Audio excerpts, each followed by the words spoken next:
Hello प्यारे बच्चों, welcome to my channel Jesus education point. Well बच्चे, जैसा कि मैंने आपको बताया था कि मैं एनसीईआरटी क्लास 10th आपको एक्सप्लेन करूंगा प्रॉपर तरीके से। हम ना अब बात करेंगे, बायोलॉजी की बात कर रहे हैं। बायोलॉजी का जो चैप्टर नंबर हमारा 5 है, लाइफ प्रोसेस। कौन सा बेटा? Life process. इसको हम यहाँ पर डीपली एक्सप्लेन करेंगे आपको।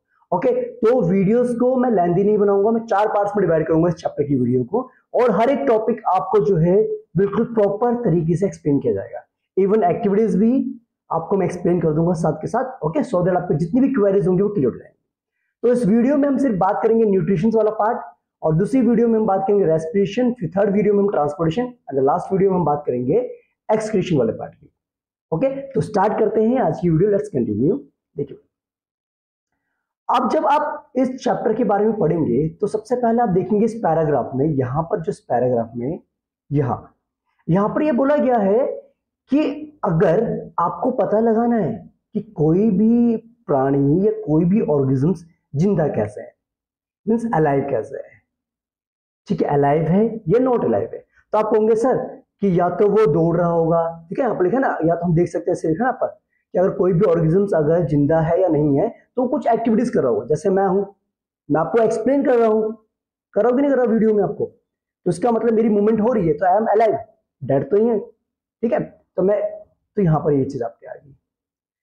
ठीक है, जैसे कि आप देखेंगे कि डॉग रनिंग कर रहा है, गाय च्युइंग कर रही है, मतलब जो है चारा चबा रही है, और आदमी चिल्ला रहा है। तो ये सारी सारी एक्टिविटीज है, इसके अकॉर्डिंग हम बता सकते हैं कि वो अलाइव है। लेकिन तब क्या होगा, अगर जैसे हम बात करें कि अगर जो भी ऑर्गेनिजम्स है, जैसे गाय, बकरी, भेड़, जो भी आपके हैं, ये सारे के सारे का सो रहे हैं, तो तब भी क्या हम उनको कहेंगे कि वो अलाइव है? बिल्कुल, या तो ब्रेथिंग कर रहे होंगे। ठीक है, और इसके अकॉर्डिंग हम बता सकते हैं कि वो क्या है, अलाइव है।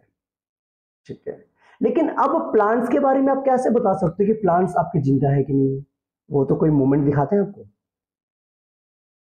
ठीक है, ग्रीन कलर के आप कहोगे कि ग्रीन कलर के प्लांट्स होते हैं, ग्रीन कलर है इसीलिए वो क्या आपका जिंदा है। लेकिन कुछ आपके जो प्लांट्स होते हैं वो ग्रीन कलर के पिगमेंट नहीं शो करते, मतलब ग्रीन कलर नहीं शो करता। ओके, तो अब कैसे बताएंगे हम कि वो अलाइव है कि नहीं है? तो उसके लिए क्या होता है कि मूवमेंट्स को देखा जाता है। देखो, आप में क्या होता है कि मूवमेंट होती है, या तो ग्रोथ रिलेटेड मूवमेंट होती है या ग्रोथ रिलेटेड नहीं होती है। ठीक है, हम ना कुछ मूवमेंट्स पे डिपेंड करते हैं, इस पे डिपेंड करते हैं मूवमेंट पे।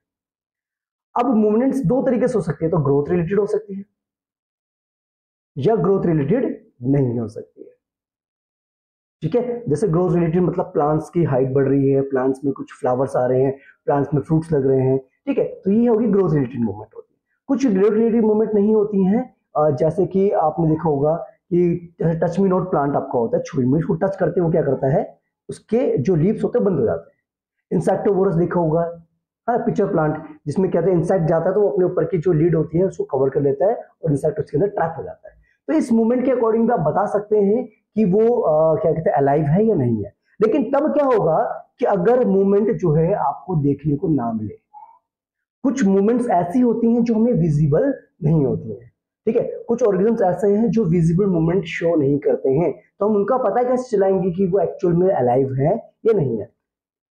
ठीक है, क्योंकि कुछ मूवमेंट्स होती है बहुत स्मॉल स्केल पे होती है, यानी कि जैसे movement of molecules. Movement of molecules कैसे, जिसको अगर जैसे मेरे पास एक प्लांट है, ये मेरे पास एक प्लांट है, ठीक है, और इसकी ये रूट्स बने बना दे यहाँ पर। ओके, अब आप कहोगे कि भाई यहाँ पर जो मूवमेंट है, जैसे मैंने कहा वाटर एब्जॉर्प्शन, ये क्या कर रहा है, वाटर को एब्जॉर्ब कर रहा है, या जो लीव्स है वो कार्बन डाइऑक्साइड गैस को एब्जॉर्ब कर रहे हैं, या फिर फोटोसिंथेसिस कर रहे हैं, अपना फूड बना रहे हैं यहाँ से। तो क्या ये मूवमेंट आपको ऑब्जर्व होती है, विजिबल होती है? क्या प्लांट का जो फूड प्रोसेसिंग वो आपको दिखता है? नहीं दिखता ना। ठीक है, तो ये कुछ मूवमेंट ऐसे हैं जो हमें विजिबल नहीं हो रही है, लेकिन हो तो रही है मूवमेंट। तो इसके अकॉर्डिंग भी हम बता सकते हैं कि प्लांट आपका जो है अलाइव है या नहीं है, या ऑर्गेनिज्म जो भी है वो अलाइव है या नहीं है। जैसे एक एग्जांपल आपने सुना होगा वायरस के बारे में। वायरस ना आपका कोई मूवमेंट नहीं शो करता जब तक वो किसी लिविंग ऑर्गेनिज्म के कांटेक्ट में नहीं आता। जैसे ही वो लिविंग ऑर्गेनिज्म के कांटेक्ट में आता है वो एक्टिव हो जाता है। पहले वायरस क्या रहता है, वायरस आपका पहले इनएक्टिव रहता है। क्या रहता है? इनएक्टिव रहता है। और जैसे ही वो लिविंग ऑर्गेनिज्म के कांटेक्ट में आता है तो क्या हो जाता है, एक्टिव हो जाता है। जैसे आपने सुना होगा ना, बीच में एक वायरस आया था, कौन सा वाला आया था, कोरोना वायरस, बड़ा खतरनाक वायरस था। ओके, तो ये एक्चुअल में क्या हो गया कि मॉलिक्यूलर लेवल पे भी अगर मूवमेंट हो रही है तो उसका मतलब कि वो ऑर्गेनिजम्स अलाइव है। ओके, तो कुछ मूवमेंट्स होती हैं जो बिल्कुल लो लेवल पे होती हैं, कुछ और कुछ होती हैं वो आपको विजिबल हो जाती है, कुछ आपको विजिबल नहीं हो पाती। ठीक है, अभी क्वेश्चन अरेज होता है कि जो मूवमेंट हो रही है ये क्यों हो रही है। ठीक है, देखो है ना, why are molecular movements needed for life. Molecular movements की जरूरत क्यों है? अगर ये मूवमेंट नहीं होती है, digestion of food, respiration gas, हमारी बॉडी में जो भी हमारे फंक्शनिंग हो रही है, अगर ये मूवमेंट नहीं होगी मॉलिक्यूल्स लेवल पे तो क्या होगा और इसकी जरूरत क्यों है? देखो, जरूरत इसलिए है ताकि हमारी बॉडी क्या कर सके, रिपेयर कर सके और अपने आप को मेंटेन कर सके। क्यों? क्योंकि हमारी बॉडी में क्या होता है बेटा, सेल्स होते हैं और सेल्स मिलकर के क्या बनाते हैं, टिश्यू बनाते हैं। बनाते कि नहीं बनाते? और टिश्यूज मिलकर के बनते हैं हमारे ऑर्गन्स, और ऑर्गन्स के स्पेसिफिक फंक्शंस होते हैं, और ऑर्गन्स मिलकर के हमारी पूरी बॉडी को डिजाइन करते हैं। समझिए बात। और आपने ये भी पढ़ा था कि सेल के अगर अंदर की बात करें, कंपोनेंट्स की बात करें, तो उसमें आपने देखा होगा माइटोकॉन्ड्रिया, साइटोप्लाज्म, न्यूक्लियस, आपने लाइसोसोम्स, गोल्गी एपेरेटस, वैक्यूल्स, इन सब के बारे में आपने पढ़ा था 9th क्लास में। तो इसका मतलब अगर देखा जाए सेल्स की जो माइक्रोस्कोपिक लेवल पे देखी जाए, मतलब अगर हम बात करें कंपोनेंट्स की बात करें, तो वो कंपोनेंट्स की जो फंक्शनिंग होगी वो बेसिकली क्या करेंगे, आपकी बॉडी को या सेल्स को रिपेयरिंग करने में और मेंटेन करने में हेल्प करेंगे। और ये कब करेंगे? जब मॉलिक्यूलर मूवमेंट होगी। और ये मॉलिक्यूलर मूवमेंट्स मैंने आपको बता दिया, तो आई थिंक आपको समझ में आ गया क्राइटेरिया। तो ये जो टॉपिक था हमारा पूरा, ठीक है, जिसमें हमने बात करी थी इंट्रोडक्शन वाले पार्ट के बारे में बात करी थी। ठीक है, तो आई थिंक आपको एक इंट्रोडक्शन वाला जो पार्ट है पूरा अच्छे से समझ में आ गया हो गया। ठीक है, तो ये टॉपिक आई थिंक आपको क्लियर हो गया। डन। तो ये था आपका इंट्रोडक्शन कि हम कैसे क्राइटेरिया बता सके, कैसे बता सकते हैं कि कोई भी ऑर्गेनिज्म अलाइव है या नहीं है। तो हम कैसे कैसे बता सकते हैं? बाय द विजिबल मूवमेंट, या तो उसमें ग्रोथ रिलेटेड मूवमेंट हो रही होगी या ग्रोथ रिलेटेड मूवमेंट नहीं हो रही होगी। और मूवमेंट कैसी होंगी? मॉलिक्यूलर लेवल पे होंगी। ठीक है, क्लियर, दैट्स इट। और अगर मॉलिक्यूलर लेवल पे नहीं हो रही है तो फिर मूवमेंट आपको क्या होंगी? विजिबल होंगी। Okay, done, very nice. अब बात करते हैं इंपॉर्टेंट टॉपिक जो कि हमें पढ़ना है, वो है लाइफ प्रोसेस। अभी आपको समझ में आ गया कि हमारी बॉडी में जो मूवमेंट हो रही है, molecular movements means intake of food जो भी हम ले रहे हैं, उनका डाइजेशन होना। जैसे अभी मैंने एग्जांपल दिया था, प्लांट्स जो है CO2 गैस को ऑब्जर्व कर रहे हैं, फोटोसिंथेसिस कर रहे हैं, वो हमें विजिबल तो नहीं होता, लेकिन मूवमेंट हो तो रही है ना। किस लिए हो रही है? ताकि वो अपने आप को मेंटेन कर सके और अपने सेल्स को रिपेयर कर सकें। तो ये लिखा ना, maintenance function of living organisms.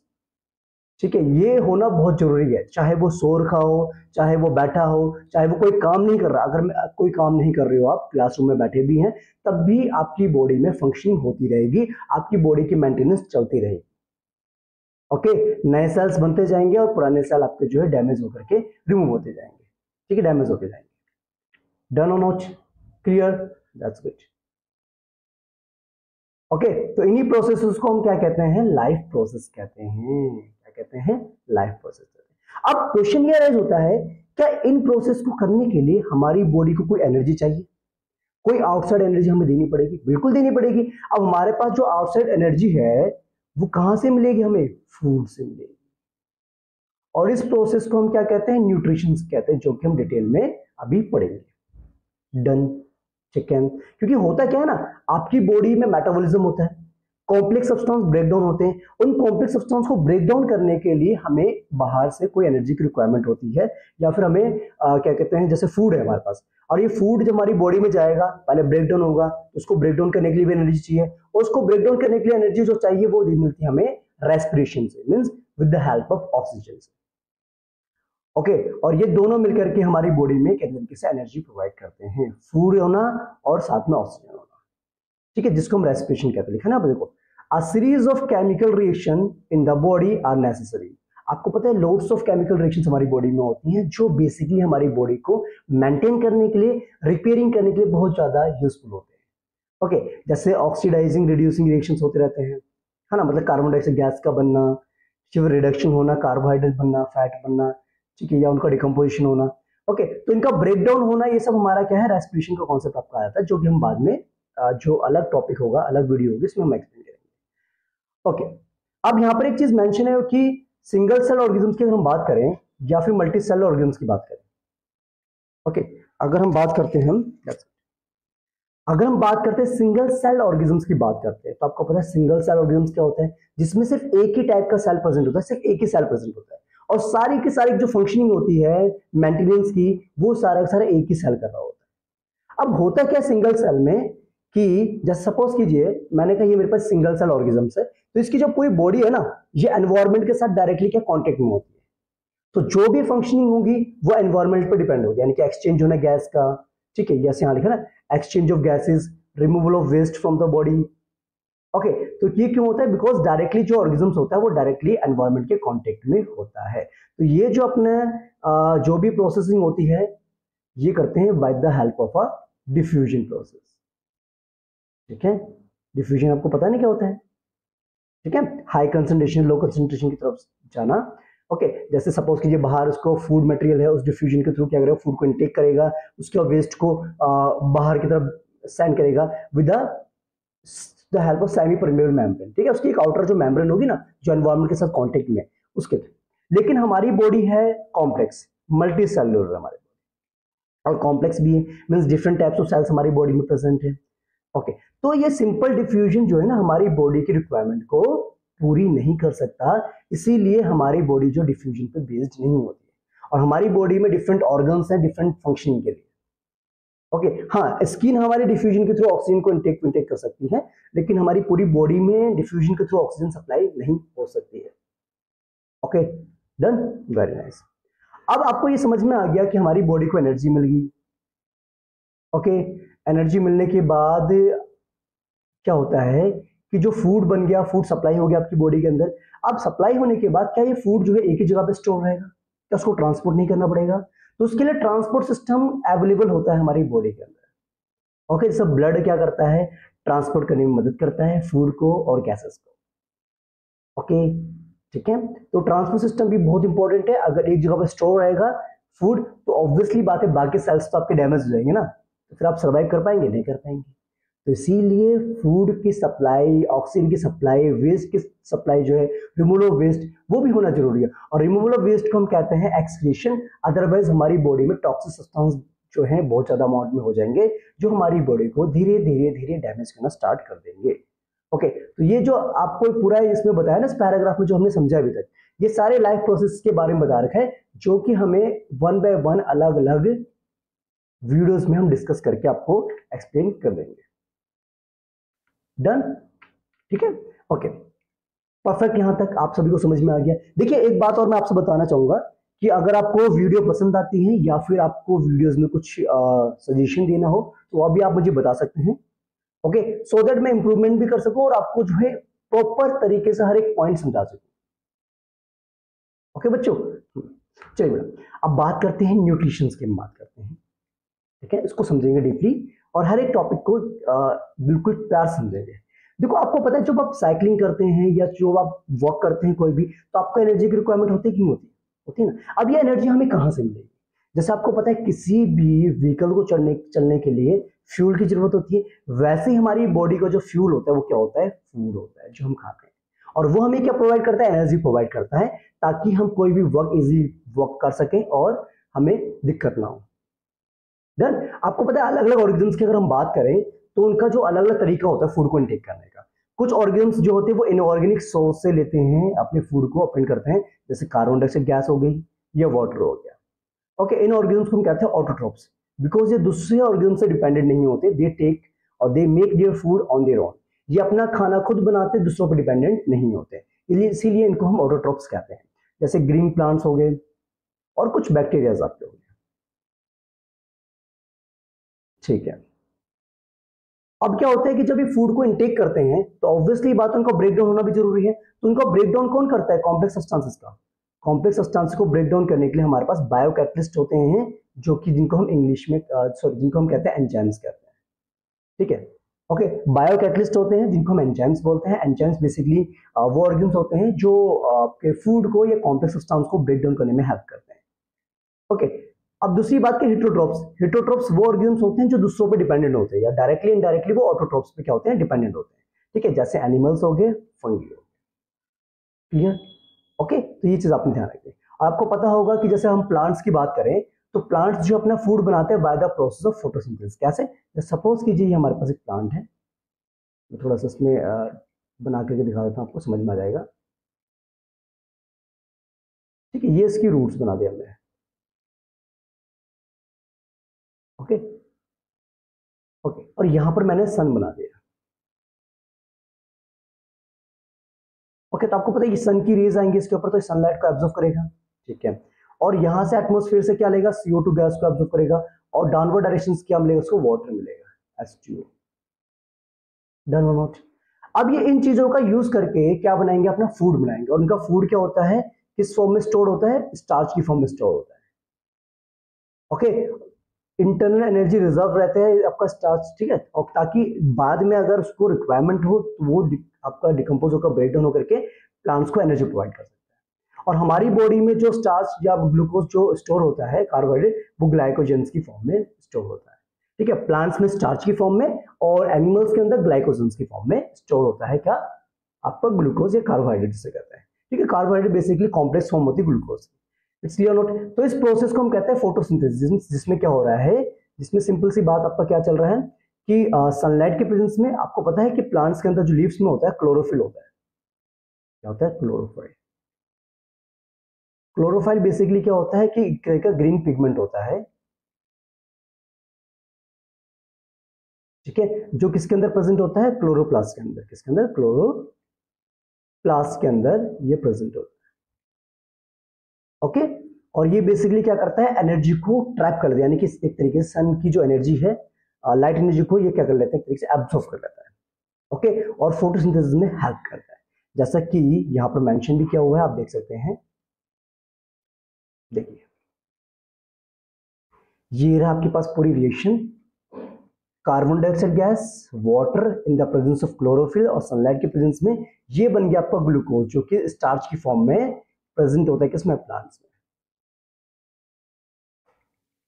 ठीक है, स्टार्च की फॉर्म प्रेजेंट है प्लांट्स में, और ऑक्सीजन रिलीज होती है और साथ में वाटर फॉर्मेशन होता है। डन और नॉट?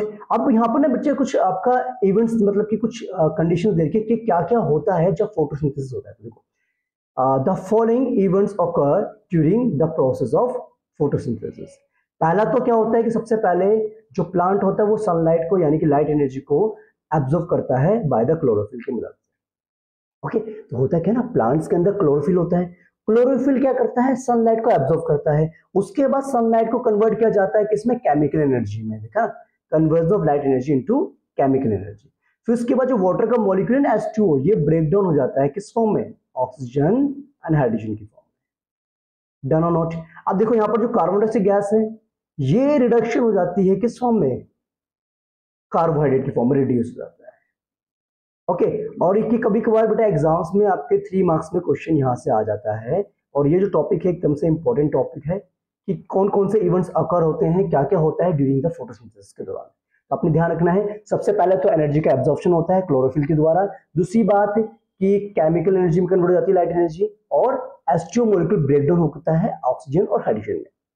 ठीक है, तीसरी बात की बात करें तो उसमें रिडक्शन होता है कार्बन डाइऑक्साइड गैस का कार्बोहाइड्रेट में। Perfect, that's good.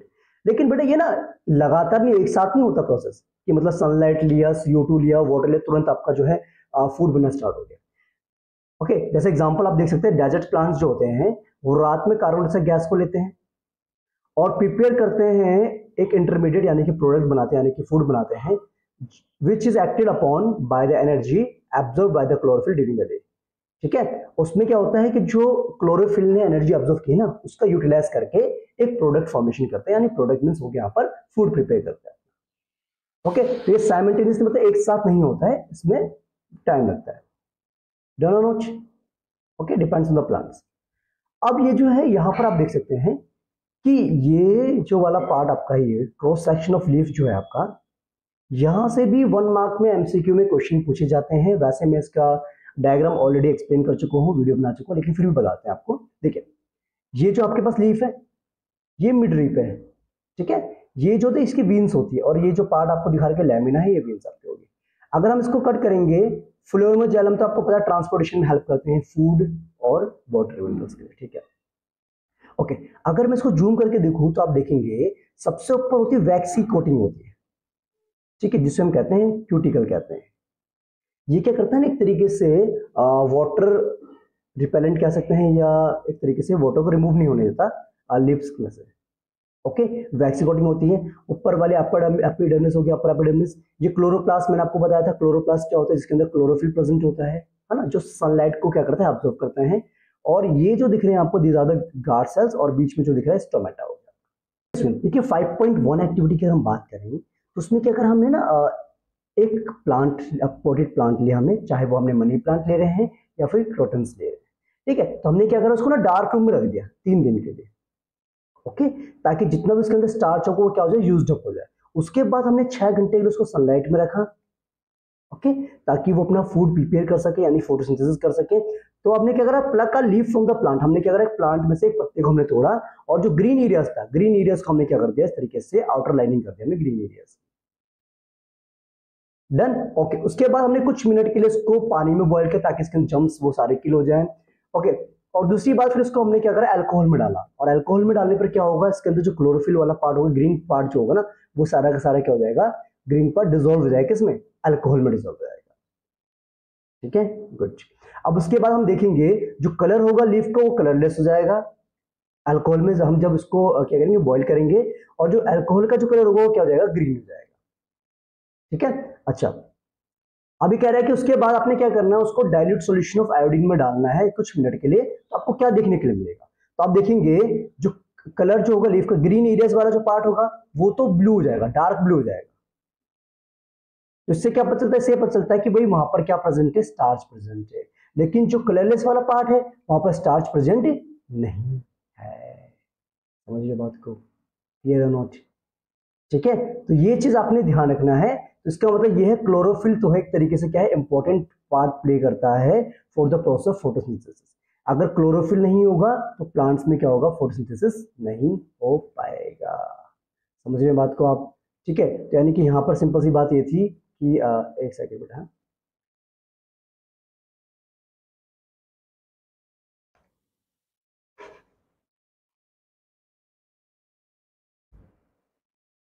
ठीक है, तो यहां से आपको समझ में आता है कि भाई अगर जिस पार्ट में क्लोरोफिल नहीं प्रेजेंट था, ठीक है, यहाँ पर क्या था, इस वाले पार्ट में जहां पर कलर नहीं है, इस वाले पार्ट में क्लोरोफिल प्रेजेंट नहीं था, तो वहां पर आपका स्टार्च फॉर्मेशन नहीं हुआ। ठीक है, तो जिस पार्ट में क्लोरोफिल प्रेजेंट था उस पार्ट में आपका स्टार्च फॉर्मेशन हो गया। ओके, तो ये है आपका डेमोन्स्ट्रेशन था, इससे बताने के लिए था कि chlorophyll is very important for the photosynthesis. Done और नॉट, क्लियर, दैट्स गुड। अब आगे कंटिन्यू करते हैं, देखते हैं आगे क्या बोला गया है। चलिए, अब आपने बेटा स्टोमेटास के बारे में ऑलरेडी पढ़ा था, पहले भी पढ़ चुके हैं आप। स्टोमेटा बेसिकली क्या होता है, टाइनी पोर्स होते हैं। Okay, these are basically the tiny pores present the surface of leaves. ये बेसिकली इनका फंक्शन क्या होता है, ये एक्सचेंज ऑफ गैसेस में हेल्प करते हैं, helps in exchange of gas, जैसे कि हो गया आपका O2 एंड CO2। ठीक है, दूसरी बात, ये हेल्प करते हैं किसमें, हेल्प्स इन ट्रांसपिरेशन। ट्रांसपिरेशन मतलब removal of water from the surface of leaves. Okay, और ये जो साथ में दिख रहे हैं ना, ये आपको ये वाले, ये है स्टोमेटा। इनकी ओपनिंग और क्लोजिंग की वजह से क्या होता है, स्टोमेटा पोर्स बंद होते हैं और आपके क्या होते हैं, ओपनिंग होती है। ठीक है, ओके, तो ये गार्ड सेल्स का फंक्शन होता है, इनको क्लोज करना और ओपन करना। गार्ड सेल्स स्वेल अप हो जाते हैं जब इसमें से वाटर फ्लो करता है, जिससे क्या होता है, स्टोमेटल पोर्स ओपन हो जाते हैं, और गार्ड सेल्स श्रिंक हो जाते हैं जब ये पोर्स बंद हो जाते हैं। Okay, it's clear note, done और नोट। तो इतनी बात समझ में आ गई। तो बेटा बेसिकली ध्यान रखना, स्टोमेटा बेसिकली टाइनी पोर्स होते हैं जिनका काम होता है गैसेस को एक्सचेंज करने का, और दूसरा ट्रांसपिरेशन यानी कि evaporation of water from the surface of leaves, उसमें भी ये हेल्प करता है। अब एक और एक्टिविटी आपको देखने को मिलेगी यहाँ पर, जो कि है कि अगर देखो बेटा, यहां पर क्या बोलेंगे, 2 फ्लावर पॉट हमारे पास है, ठीक है, सेम साइज के। उसको हमने 3 दिन के लिए डार्क रूम में रखा, बिल्कुल जैसे कि हमने पहले वाले एक्टिविटी में किया था। अब हमने क्या करा, उन दोनों को अलग अलग ग्लास जार या बैल जार के अंदर उसको हमने प्लेस कर दिया, और एक में डाल दिया हमने पोटेशियम हाइड्रोक्साइड वॉच ग्लास में, और एक में हमने पोटेशियम हाइड्रोक्साइड नहीं रखा। उसके नीचे लगा दिया हमने, क्या कहते हैं, यहाँ पर वैसलीन लगा दिया, ताकि इसमें एयर टाइट हो जाए, इसमें कोई भी एयर की पास ना हो, एयर पास ना हो। ठीक है, अब उसके बाद हमने क्या करना है, इसको सनलाइट के प्रेजेंस में रखना है लगभग 2 घंटे के लिए। तो आप देखेंगे कि जो CO2 जो हमारा KOH है ना, KOH ये क्या करता है, CO2 गैस को एब्जॉर्ब कर लेता है। क्या कर लेता है, एब्जॉर्ब कर लेता है। तो इसका मतलब इसके अंदर जो है CO2 गैस बिल्कुल भी नहीं होगी, और कार्बन से गैस नहीं होगी तो फोटोसिंथेसिस नहीं होगा, लेकिन यहाँ पर CO2 गैस होगी। तो अगर हम यहाँ पर चेक करेंगे, इसके पत्तों को तोड़ करके वही प्रोसेस करेंगे, वाटर में बॉईल करेंगे, अल्कोहल में बॉईल करेंगे, फिर उसके बाद हम क्या करेंगे, स्टार्च चेक करेंगे, तो आप देखेंगे कि यहाँ पर आपको कोई भी स्टार्च देखने को नहीं मिलेगा, नो स्टार्च, नो स्टार्च। ठीक है, तो both lips show the presence of same amount of starch, no. ठीक है, इसमें स्टार्च हो सकता है कि थोड़ा अमाउंट में बने, लेकिन इतना ज्यादा नहीं बनेगा जितना अमाउंट में यहाँ पर बनेगा। ठीक है, और वैसे बनेगा नहीं, क्योंकि आपको पता है कि यहाँ पर जो जितनी भी CO2 गैस थी सारी की सारी इसने एब्जॉर्ब कर ली है, तो इसके पास तो CO2 अवेलेबल ही नहीं है जिसकी वजह से अपना फूड प्रिपेयर कर सके। तो इसीलिए जो हमारा ए वाला जो है ना पार्ट, इसमें आपका फोटोसिंथेसिस नहीं होगा, लेकिन सेकंड वाले में फोटोसिंथेसिस आपका होगा। ओके, और ये किससे इफेक्ट हो रहा है, because of the CO2 gas. और CO2 गैस यहाँ पर एब्जॉर्ब हो चुकी है बाय द KOH यानी पोटेशियम हाइड्रोक्साइड के द्वारा। ओके, बट यहाँ पर ऐसा नहीं हुआ है। ओके, तो आई होप ये कॉन्सेप्ट आपको समझ में आ गया। दोनों एक्टिविटीज से आपको समझ में आता है कि भाई CO2 और क्लोरोफिल और सनलाइट तीनों चीज इतनी ज्यादा इंपॉर्टेंट है प्लांट्स के फोटोसिंथेसिस के लिए, अदरवाइज प्लांट अपना फूड प्रिपेयर नहीं कर सकते। ओके, और बाकी जो वाटर मिनरल्स आपको पता है प्लांट्स को कहां से मिल जाते हैं, सॉइल से मिल जाते हैं।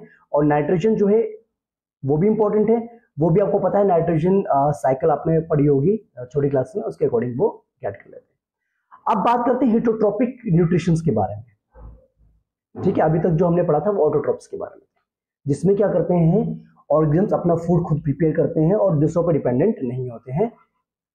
ठीक है, अपना खाना खुद बनाते हैं। ओके, चलिए बच्चा party, now let's continue. Hetero means होता है जो डायरेक्टली और इनडायरेक्टली क्या करते हैं, ऑटोट्रोप्स पे डिपेंड होते हैं। ओके, और इस प्रोसेस जो फूड को इनटेक करते हैं उस प्रोसेस को हम कहते हैं हेटेरोट्रोपिक मोड ऑफ न्यूट्रिशन कहते हैं। यहाँ पर हमारे पास तीन प्रोसेस हैं इसके। एक होता है होलोजोइक, जिसमें हम कहते हैं डायरेक्टली फूड को इनटेक करते हैं, जैसे हमारी बात हो रही है एनिमल्स की, डियर, लायन, ओके, ये सब हो गए। सैप्रोफाइटिक में क्या होता है कि डेड लिविंग जो होते हैं ना, डेड एनिमल्स और प्लांट्स होते हैं, उनको डिकम्पोज किया जाता है।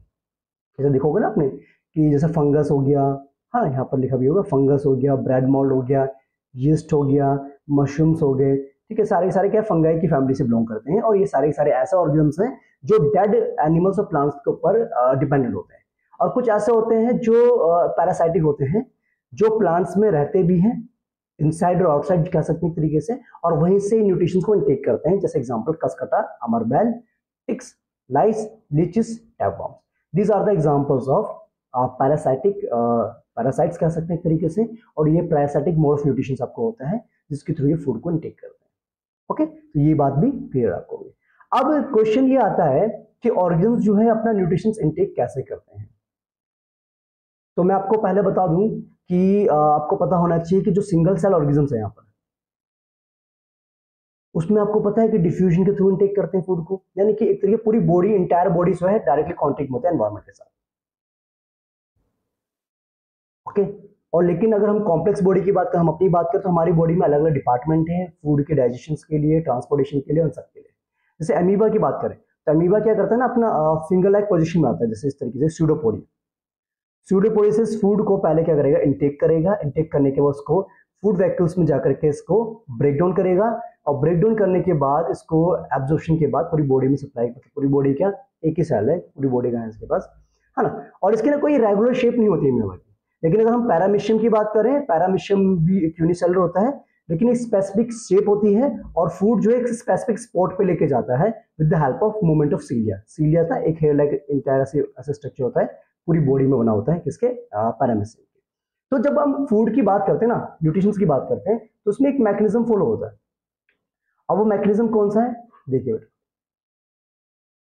यहाँ पर मैंने ना ये बना के भी लिखा हुआ, बना रखा है आपके लिए ताकि आपको और अच्छे समझ में आए। देखो, न्यूट्रिशन में सबसे पहले फूड को इनटेक किया जाता है, ये सभी ऑर्गेनिजम्स के केस की बात करें, पहले फूड को इनटेक किया जाता है, उसके बाद फूड का डाइजेशन होता है, यानी कि break down of complex substances into simpler ones. Okay, जो ब्रेक डाउन हो जाते हैं छोटे छोटे पार्टिकल्स में, उसके बाद उसका एब्जॉर्प्शन होता है, यानी कि मूवमेंट होता है डाइजेस्टिव फूड का, पूरी बॉडी में सप्लाई किया जाता है ताकि वो बॉडी एब्जॉर्ब कर सके और ताकि मेंटेनेंस ग्रोथ के लिए। उसके बाद एसिमिलेशन होता है, यानी कि यूटिलाइज करते उस फूड को मेंटेनेंस ग्रोथ के, फिर उसके बाद उस वेस्ट जो भी हमारा वेस्ट होता है बॉडी का, वेस्ट प्रोडक्टों से निकालना भी बहुत ज्यादा जरूरी होता है, जो कि हमारा इजेशन से वेस्ट प्रोडक्ट बॉडी से निकल जाता है। ओके, तो ये मैकेनिज्म हमारी बॉडी हो चाहे आपके ऑर्गेनिज्म बाकी हो, यूनि हो, मल्टीसेलुलर हो, सभी के लिए एप्लीकेबल आपका ये मैकेनिज्म होता है। ओके, जैसे आप अमीमा में देख सकते हैं, पहले इसने इनटेक ऑफ फूड को इनटेक करा, फिर उसको क्या करा, इसने डाइजेशन करा, डाइजेशन करने के बाद उसका क्या होता है, एब्जॉर्प्शन व एब्जॉर्प्शन के बाद फिर एसिमिलेशन होता है, एसिमिलेशन के बाद इजेशन होता है। इजेशन मींस होता है removal of food from the body. ठीक है, ओके, डन है बेटा। Okay, very nice. अब बात करते हैं न्यूट्रिशन से ह्यूमन बींग्स। देखो, अगर हम अपनी बात करें तो आपको पता है जब आप खाना खाते हो तो आपका माउथ से लेकर एनस यानी कि जो वेस्ट रिमूव वाला पार्ट होता है ना, पूरी जो है आपकी जो कैनाल है, यानी उसको एलिमेंटल कैनाल हम बोलते हैं, ये सबसे लंबी ट्यूब होती है, लॉन्गेस्ट ट्यूब होती है, माउथ से एनस तक होती है। ओके, और अलग अलग जो पार्ट होते हैं उनका अलग अलग क्या होता है, फंक्शन होता है।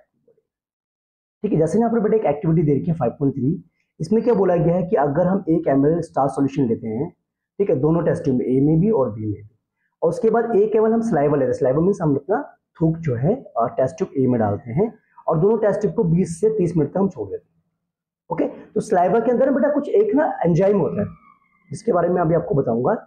वो एंजाइम क्या करता है, स्टार्च को डाइजेस्ट कर लेता है और सिंपल शुगर में कन्वर्ट कर देता है। तो जब स्टार्च को डाइजेस्ट कर दो, स्टार्च के अंदर अवेलेबल नहीं है ना, तो इसका मतलब ये हुआ किस टेस्ट ट्यूब में आपको कलर चेंज देखने को मिलेगा, जब आयोडीन डालेंगे तो आप ऑब्वियसली बात है बी में आपको देखने को मिलेगा। क्यों? क्योंकि ए में तो स्टार्च कंज्यूम हो चुका है ना स्लाइवा के द्वारा, डाइजेस्ट हो चुका है। ओके, तो ये चीज आपने ध्यान रखना है क्योंकि स्लाइवा ने क्या करा, स्टार्च को सिंपल शुगर में कन्वर्ट कर दिया है, यही रीजन आपका। ओके, अब नाउ सुन, लिसन बेटा। देखिए, आपको पता है जब आप फूड को इंटेक करते हैं तो सबसे पहले आपके टीथ आते हैं। टीथ क्या करते हैं, आपके ग्राइंडिंग और बेसिकली च्यूइंग में हेल्प करते हैं खाने को। उसके बाद जब आपकी जो टंग है ना, ये टंग, ठीक है, तो ये क्या करती है, आपकी फूड को एक तरीके से स्लाइवा के साथ मिक्स करने में हेल्प करती है, क्योंकि आपके ना माउथ के अंदर जो है ना नीचे एक सैलिवरी ग्लैंड्स होते हैं जो स्लाइवा को क्या करते हैं, सीक्रेट आउट करते हैं, रिलीज करते हैं। और स्लाइवा के अंदर एक तरीके से बायोलॉजिकल कैटलिस्ट प्रेजेंट होते हैं। ठीक है, स्लाइवा के अंदर सैलिवरी एमाइलेस नाम का क्या होता है, एक एंजाइम प्रेजेंट होता है जो आपके क्या कहते हैं, फूड में से, ठीक है, फूड सिंपल शुगर में कन्वर्ट कर देता है स्टार्च को जो फूड के अंदर प्रेजेंट होता है। Done, okay. उसके बाद जो फूड होता है ना आपका, वो इसोफेगस में चल जाता है। इसोफेगस मींस फूड पाइप में, ये देख सकते हैं आप डायग्राम में, ठीक है, यहाँ से आपका फूड जो है इनटेक होने के बाद यहाँ चला गया इसोफेगस, यानी फूड पाइप के अंदर चला गया। और फूड पाइप में ना रिदमिक कॉन्ट्रैक्शन और रिलैक्सेशन होता है जिसे हम कहते हैं पेरिस्टाल्टिक मूवमेंट कहते हैं। ठीक है, contraction the relaxation, contraction relaxation, जिसकी वजह से फूड जो है आपको डाउनवर्ड डायरेक्शन में मूव करता है। अब डाउनवर्ड डायरेक्शन मूव करने के बाद फूड आपका जाता है कहाँ पर, स्टोमक के अंदर जाता है। अब स्टोमक के अंदर जाने के बाद आपको पता होना चाहिए कि stomach digestion, stomach is taking care of the gastric glands present in the wall of the stomach. आपको पता है कि जो स्टोमक के अंदर गैस्ट्रिक ग्लैंड्स होते हैं जो फूड को डाइजेशन में हेल्प करते हैं, जो क्या रिलीज करते हैं, हाइड्रोक्लोरिक एसिड को रिलीज करते हैं, प्रोटीन डाइजेस्टिंग एंजाइम यानी कि पेप्सिन को रिलीज करते हैं। ओके, और म्यूकस की एक लेयर होती है किसके अंदर, स्टोमक के अंदर, ताकि हाइड्रोक्लोरिक एसिड जो डायरेक्टली कांटेक्ट में ना आए किसके साथ, inner lining of the stomach. Okay, done. अब यहाँ पर क्या है, hydrochloric acid acidic medium provide करता है। दूसरी बात, किल जर्म्स, जर्म्स को किल करने में भी हेल्प करता है। ठीक है, एसिडिक मीडियम क्यों प्रोवाइड करता है, ताकि जो पेप्सिन नाम का एंजाइम है ना वो प्रॉपर्ली वर्क कर सके एसिडिक मीडियम में, किसको डाइजेस्ट करने में, प्रोटीन को ब्रेक डाउन करने के लिए। डन। और इनर लाइनिंग जो होती है प्रोटेक्ट करती है किसको, स्टोमक को, from the action of acid under normal conditions. Done और नोट। ओके, इसके बाद जो आपका जो फूड होता है वो कहाँ जाता है, इंटेस्टाइन, कहाँ पर, स्मॉल इंटेस्टाइन में। ओके, और किसकी मदद से, with the help of sphincter muscles. Okay, food जो है आपका पहले जो है किस में कन्वर्ट हो जाता है, एक ना लिक्विड पेस्ट में कन्वर्ट हो जाता है जिसको हम काइम कहते हैं, काइम। ठीक है, लिक्विड पेस्ट में कन्वर्ट हो जाता है जो एक स्फिंक्टर मसल्स होती है इंटेस्टाइन और आपके स्टोमक के बीच में, जिसकी मदद से वो क्या है, इंटेस्टाइन के अंदर जाता है, स्मॉल इंटेस्टाइन में एंटर हो जाता है। ठीक है, ये सबसे बड़े पार्ट होता है एलिमेंट्री कैनाल का। अलग अलग ऑर्गेनिजम्स में अलग अलग हिसाब से होता है। जैसे हर्बीवोर्स की बात करें तो हर्बीवोर्स में ये लॉन्गर होती है और कार्निवोर्स में ये शॉर्टर होती है, क्योंकि मीट को डाइजेस्ट करना ज्यादा इजी होता है कंपेरिजन टू द सेलुलोज। क्योंकि आपको पता है कि ग्रास के अंदर सेलुलोज होता है जिसको डाइजेस्ट करना इजी नहीं होता है। Done, that's good. अब स्मॉल इंटेस्टाइन की अगर बात करें, इसको कहते हैं कंप्लीट डाइजेशन, यहाँ पर हमारी पूरी बॉडी का कंप्लीट डाइजेशन हो जाता है, कार्बोहाइड्रेट का, फैट का, प्रोटीन्स का। ठीक है, अब जो फूड आपका स्टोमक से आया ना वो कैसा है, एसिडिक है। अब उसको अल्कलाइन बनाने के लिए पैनक्रिएटिक एंजाइम्स जो है उस पर एक्ट करते हैं, यानी कि पैनक्रिएटिक जो जूसेस होते हैं ना उसमें कुछ एंजाइम्स होते हैं जो उसको अल्कलाइन मीडियम में कन्वर्ट करते हैं। ओके, जिससे क्या हो कि प्रॉपर तरीके से फूड आपका डाइजेस्ट हो सके या ब्रेक हो सके। जैसे बाइल जूस की बात करें, बाइल जूस कहाँ से निकलता है आपका, लीवर से निकलता है, लेकिन ये गैल ब्लैडर में जाके स्टोर हो जाता है। ओके, या बाइल सॉल्ट्स कह सकते हैं इसको। ये क्या करते हैं ना, फैट को डिकम्पोज करने में हेल्प करते हैं। कभी कभार क्या ना क्वेश्चन किया जाता है कि अगर किसी की बॉडी में से हम गैल ब्लैडर को अगर हम निकाल दें, ठीक है, अगर गैल ब्लैडर को हम रिमूव कर दें बॉडी से तो क्या होगा। तो गैल ब्लैडर को अगर रिमूव कर दें तो वाइल जूस आपका स्टोर नहीं होगा या वाइल सॉल्ट स्टोर नहीं होगा। वाइल से स्टोर नहीं होगा तो फैट का मेटाबॉलिज्म नहीं होगा, फैट ब्रेकडाउन नहीं होगा, जिससे क्या होगा हमारी बॉडी में फैट का अमाउंट बढ़ता जाएगा और उसका ब्रेकडाउन नहीं होगा। ठीक है, पैनक्रियास क्या करता है, पैनक्रियाटिक जूस को रिलीज करता है, जिसके अंदर क्या होते हैं आपके कुछ अलग अलग टाइप्स के एंजाइम्स, जैसे ट्रिप्सिन हो गया जो प्रोटीन को डाइजेस्ट करता है, लिपिड्स जो ब्रेक डाउन करता है फैट को।